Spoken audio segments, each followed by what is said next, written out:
Whenever anyone hears about the Great Giza Pyramid, the Great Pyramid of Giza, located in Cairo, Egypt, on the Giza Plateau, we immediately hear, right away following, the same Egyptology lie, a hoax, that the 4th dynasty people, ancient people, villagers and slaves built these mysterious, gigantic, marvelous, unexplainable, complex structures 5,000 years ago, using hands, chisels, and some ropes and mud ramps and so forth, all under 20 short years with no breaks. This is the biggest historic lie and a complete hoax, and has been debunked, I think, in every continent on this planet, except in Egypt, of course, who still foolishly repeat this very same propaganda over and over and over and over, like we have today, fake news medias. They say they push their own agenda, of course, but people know the truth, and all the researchers know the truth, of course, that the Giza Pyramids in Cairo, Egypt were never built 5,000, 6, 7, 8, 9,000 years ago by any human, because they're much older than that. Giza Pyramids are also not burial sites, not memorial mausoleum sites. They were hermetically sealed from the get-go. No mummies were ever buried in there.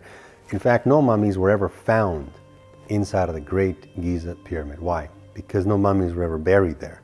No caskets was found, no mummies, no art, no furniture, no depictions, no engravings, no animals, no skeletons, no organic life of any kind whatsoever was ever found inside of the Great Pyramid. Sea fossils were found.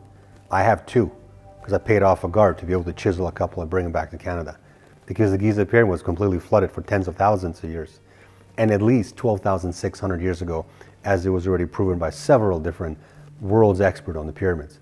5,000 years ago, Egyptians, when they just popped out of nowhere, were really primitive Stone Age type of society. They found these pyramids. They had no idea what the pyramids were, but they just claimed it as their own. The Giza Pyramids were built as wireless energy generators. They were gold-plated. They biodynamically downloaded consciousness at all times. They were fully activated capacitors. They transmitted wireless energy, energy in general, and electromagnetic frequencies, powerful ones though. Giza Pyramids were used for interstellar travel, teleportation uses, or this was a teleportation device, ascension device, regenerating type of station. Esophagus down in the base were not used to bury anybody. This was used as a portals for teleportation. And the Great Pyramid of Giza collected and concentrated electromagnetic energy in its chambers and also at the base. And by the way, the whole Giza Plateau was completely galvanized, as well as human souls of entities were sent out from the Giza Pyramid towards the Orion constellation using the shafts, and that's how they would come back. That was a standard practice for these guys. This is the knowledge that they had, the local civilization. This is the technology that they had, the advanced ancient technology that they had. And this technology was passed down to them. It was actually given to them by the real gods. Not God, that's a religious lie, made-up term. Gods, Anunnakis and the Elohim, who worked together during the second time arrival of the Anunnakis in the Giza area. I've studied pyramids half of my life, and I'm in my early 40s.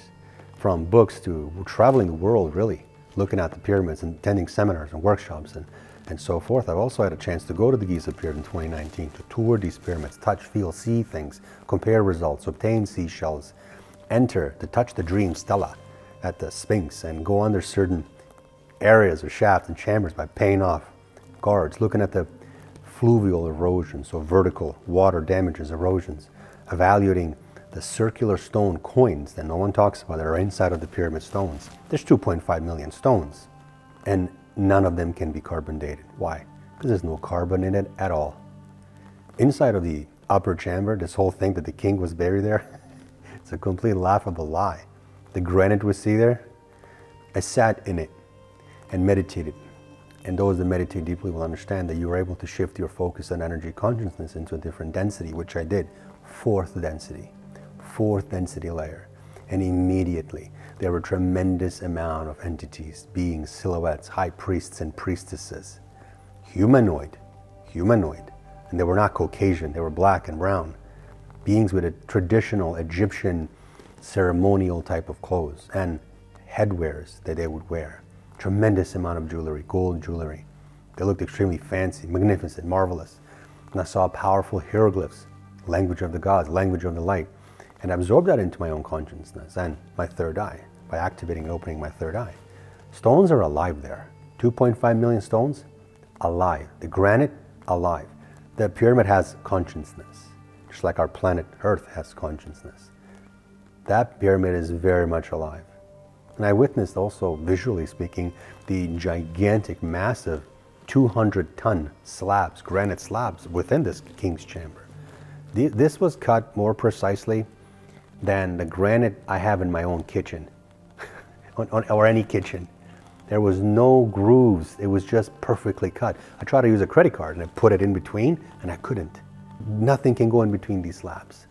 This was perfectly cut with some kind of an unknown, mysterious, advanced laser type of technology.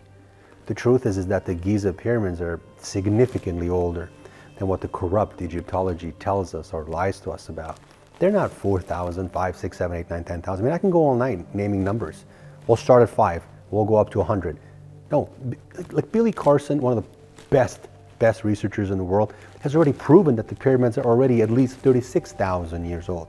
Between Eric Von Däniken, Graham Hancock, John Anthony West, Dr. Semen Osmanagic, the founder of the Bosnian pyramid, have already proven that this is tens and tens of thousands of years old. And then the flood happened 12,600 years ago. Not 4,000 or 5,000 years ago. There was no flood at that time in Egypt. And based on my clear understanding, channeled galactic transmissions and what resonates with me, these pyramids are approximately 250,000 years old. So 250 to 275, something within there, 250,000 years old.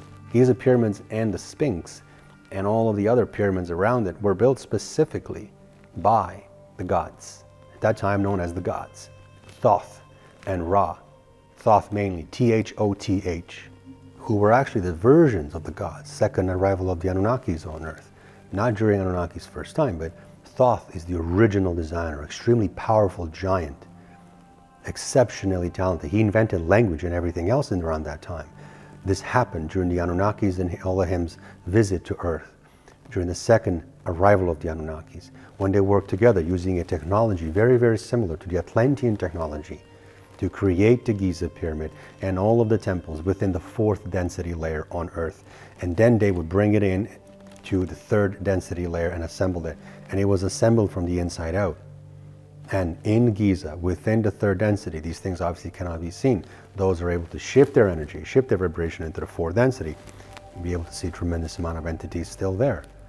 This advanced human civilization at the time of this pyramid build, they were not some aliens, some Zeta Reticuli, reptilians, Arcturians, Palladians. No. They were humanoid.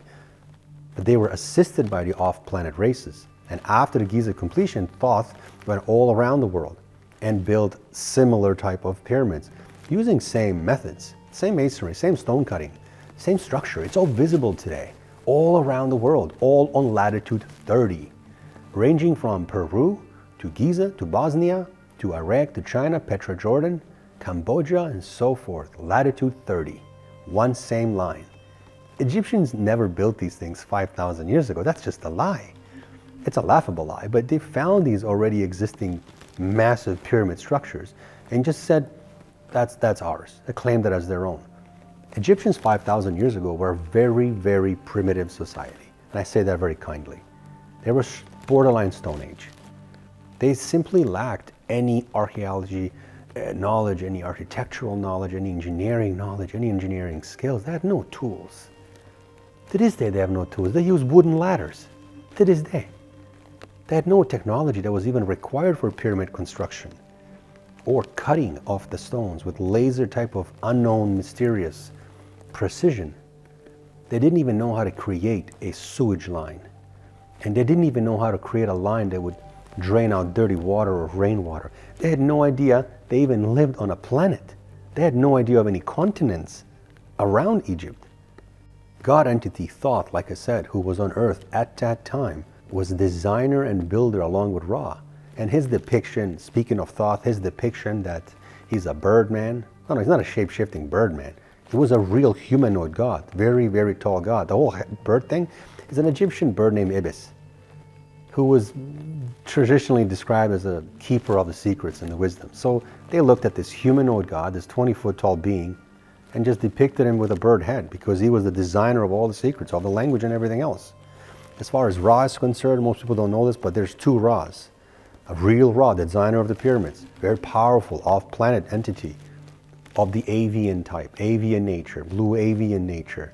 He was one of the main gods, but the fake Ra is the Marduk, hungry narcissist, also called Amun-Ra, who loved wars, and him and Enlil wanted to just take over the world. And to this day, religious people that still go to church or other establishments that have to do with religion, they say amen at the end of the mass. Well, you're repeating the same guy's name. They just don't understand that, but not that Ra. The real Ra was the avian. Thoth and Ra and the Anunnaki and the Elohim, so during that time, who built the Giza Pyramids, were really expert on a lot of things: quantum physics, geometry, astronomy, bioresonance. They had remarkable advanced knowledge of the cosmos and our universe, our continents, measurements of our Earth, portals, stargates, geometry, engineering, advanced information on underground water channels and the benefit of water when they were building something, including physioelectricity, knowledge of the granite and gold to act as an excellent conductor of electricity. Hence, they covered the pyramids with the outer layer of the white tufa limestone, which had high insulated properties and prevented electricity made on the inside or manufactured, created on the inside, to ever be released on the outside foolishly or without any control. Electricity was always kept within the pyramid. It never escaped. These gigantic giants, these gods, these Thoth Ra type of entities, they weren't from here. They came down to Earth, but these powerful, advanced gods taught the local civilization their knowledge. They weren't greedy. They were not in the service for themselves.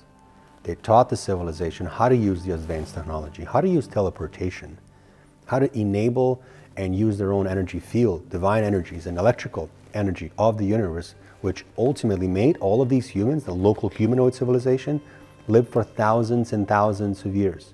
Not 50 years or 60 like we live today, and then we die of cancer, of chemtrails, and poisoned food, and fluoride in our waters, and so forth. These guys lived for thousands of years because they were able to be shown how to use the cosmic energy of the stars and absorb it as energy in the way where it was absorbed within their consciousness, it was absorbed within their aura. They absorbed the energy from the pyramid into their own bodies.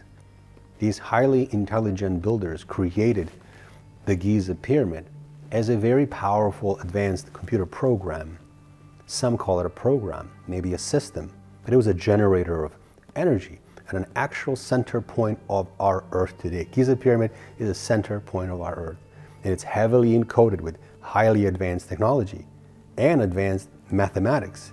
It's a multifunctional, advanced technological device that was designed by a much, much, much more intelligent civilization than what we are, who already knew the very precise measurements of the Earth. They knew what the Earth looked like before they even came down.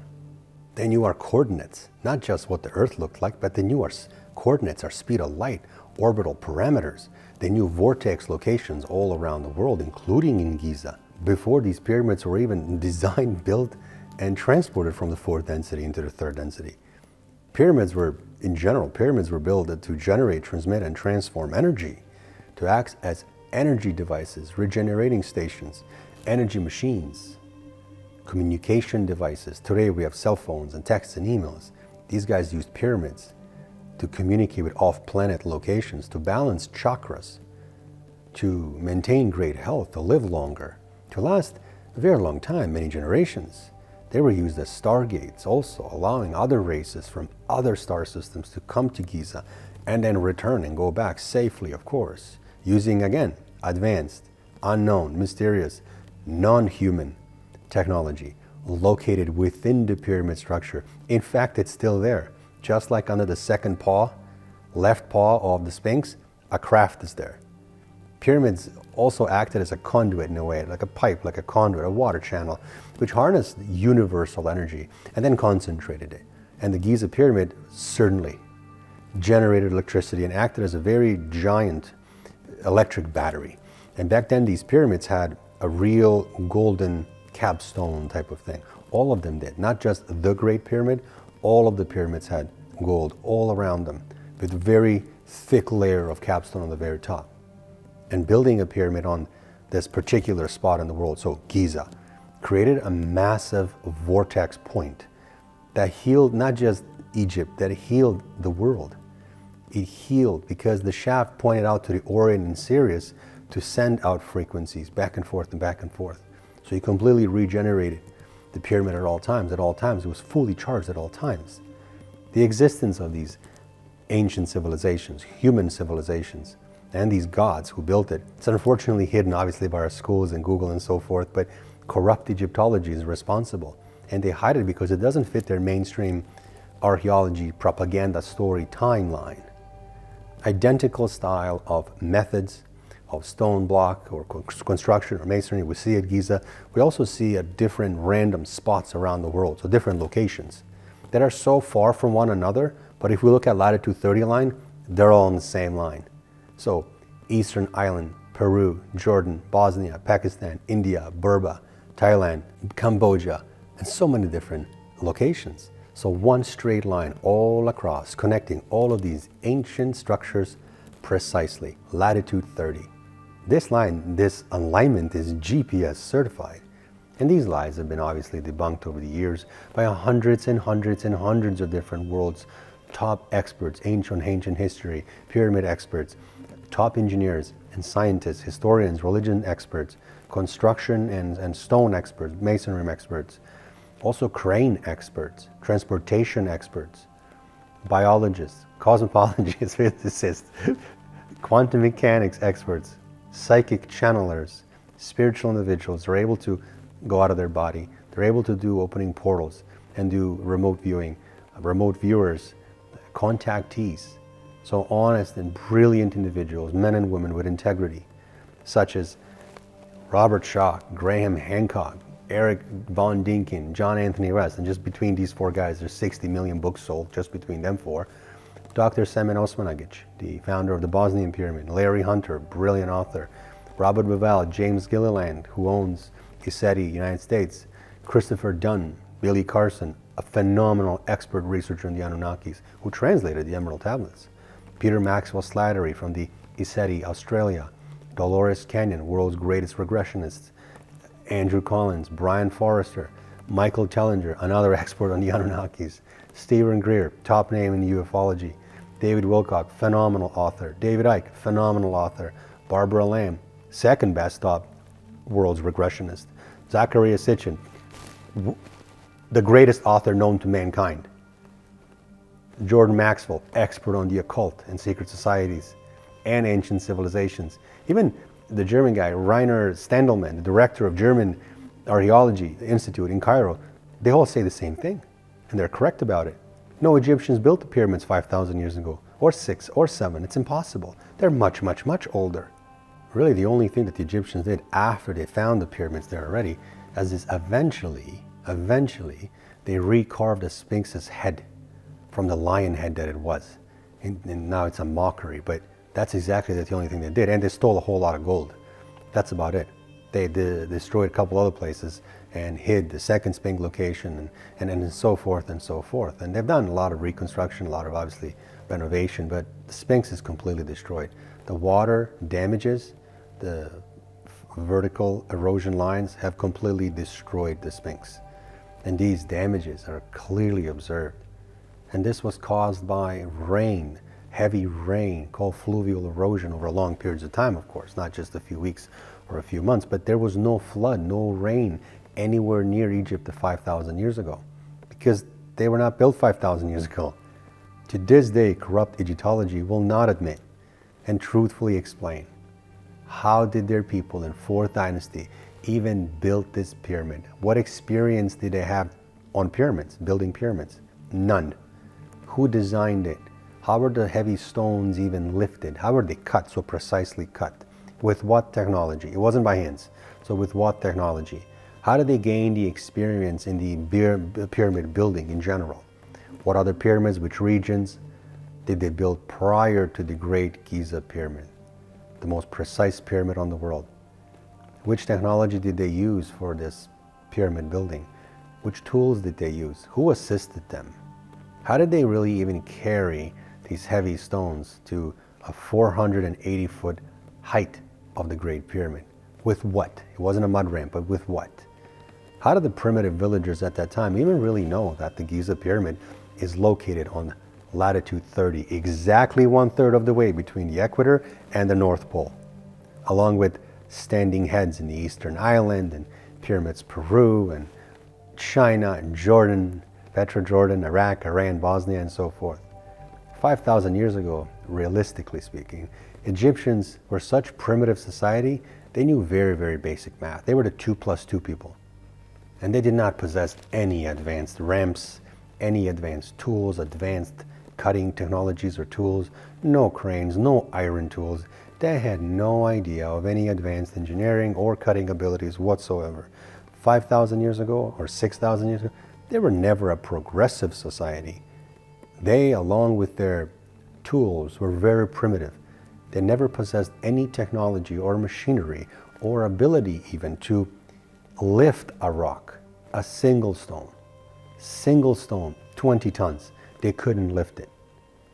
They had no idea what levitation was, what teleportation was, what fourth density is, what's astronomy, what are the star systems. They were villagers, that's all they were. They lacked knowledge of any plumbing or civil engineering. Egypt was very, very much behind 5,000 years ago. They did not even have any drainage systems to carry dirty rainwater or sewage. They did not have any ability at all whatsoever to create the granite slabs, 200-ton slabs in the upper chamber, just like they did not know or have ability to create any travertine stones weighing at 1,500 tons, 1,500 tons each, because there was no ability to do that back then. There's no ability to do that now. There was no stone quarries in Egypt at that time, just like there's none today. Canada doesn't even have any. Perfectly cut 1,500-ton stones. Never mind 2.5 million pieces of stone that the Great Pyramid had, that it still has. It's impossible.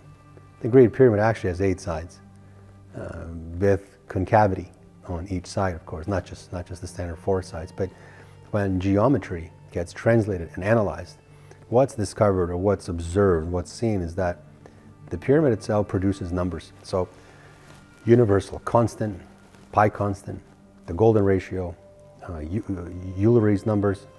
So how would a primitive society 5,000 years ago really know that? Most of our people today do not know that and cannot explain these 4 things. Golden ratio? No, most people don't know what that means. How would primitive villagers 5,000 years know that? They didn't, because they never built it. How would they know that the value of the speed of light is the very same number that's indicated in the Great Pyramid? How would they know that? They didn't, because they never built them. Great Pyramid features both the pi number and the golden number. So someone already knew this information, these calculations, this math, before they even started to build the pyramid. They already knew it. Of course they knew it, but Egyptologists have no true archaeology evidence to prove this hoax claim of theirs, and they also did not systematically collect and analyze any data contained in the Great Pyramid. They only claim that the pyramids were built by them for their imaginary king and imaginary queen. They were never buried there and they were never found there. Even though there's mummies, they were never found in there. Not a single mummy was found in the Great Pyramid or discovered anywhere near. No organic life was found, no engravings, no art, no jewelry, nothing. Nothing was buried inside of the Great Pyramid or any of their pyramids. Why? Because that was not meant to be a burial site, some mausoleum site. Egyptologists are hiding past civilizations, existence of past advanced civilizations who were there way before the Egyptians. But Egyptology sure does promote that lie that in 20 quick years their people built that pyramid no problem, wearing sandals and using hand chisels. Of course, so that means if we take 20 years, their claim, and we use 365 days per year, so 12 months, 12-hour shifts, every day, 7 days a week, without any days off, holidays, breaks, no accidents, no deaths, no incidents. That means that approximately in 20 years of this straight time, close to 2.5 million stones, blocks, including granite, were created. So 1 stone for every 2.3 minutes on average. Absolutely impossible. A completely laughable lie. It's a nonsense. And even with today's methods of construction, that cannot be done. I mean, every expert in the world really over the years has already been asked, could we today recreate the Giza Pyramid? And they all have shook their head if they saw the devil and said, yeah, no way. It's too perfect. It's too mysterious. It's impossible. It's totally unrealistic. Even with all of our technology, the smartest people we have today on the planet, it is not possible. And by the way, there was absolutely no slavery in the old kingdom of Egypt at that time. So 4th dynasty, no slavery existed. No slaves were there at that time in any way, shape, or form. That's another made-up story. Also, there are no scriptures or engravings of the pharaoh named Cheops, who apparently constructed the pyramids, and his mummy was never found inside of the pyramid. His name was never engraved anywhere inside of that pyramid, around that pyramid, near that pyramid. Another lie. Their only promoter of these Egyptology myths, these lies, this nonsense, is their own Dr. Zahi Hawass, who, by the way, is a failed Egyptologist, failed archaeologist whose corruption and criminal activity and serious criminal activity go back years, so much, time after time after time. I mean, he was even jailed. He was arrested in 2011 due to some mass corruption, rigging contracts and sale of certain things he wasn't supposed to sell from the New Cairo Egyptian Museum. I mean, he even refused to even allow the King Tut's DNA to be tested or extracted. But the Discovery Channel TV experts, that particular organization, obtained a leaked DNA result proving that the King Tut was not even Egyptian. King Tut was not Egyptian. He was Western European. The DNA result came back to be like 99.5 or 99.6 match to be Western European. So another lie debunked. Why does Egypt lie so much about the pyramids? Well, because their history would have to be rewritten again. Their prophets would stop, such as traveling exhibitions around the world where they lend out certain Egyptology artifacts, such as the Tutankhamun and the Golden Age of the pharaohs. I think it earned $110 million for Egypt during one of the tours of 7 countries, including the United States and Europe, as this was reported in 2013 by the Smithsonian magazine. So $110 million they're making per tour, and they do this constantly all around the world. So a tremendous amount of money. I mean, it costs $20 to get a pop at their museum. $20 is a lot of money to buy a drink in any tourist attraction. Even ancient, respected historians such as Diodorus and Herodotus and other Islamic Muslim historians at that time, such as Ibrahim Markrizi or Andul Markrizi, wrote in their own writings that the pyramids were never built by Cheops. They were built before Enoch time, so before Enoch time. And we know Book of Enoch, just like Book of Mary, was taken out of the Bible, for very good reason, of course. But in conclusion, as for the Giza Pyramids, they were never built by any Egyptian 5,000 years ago.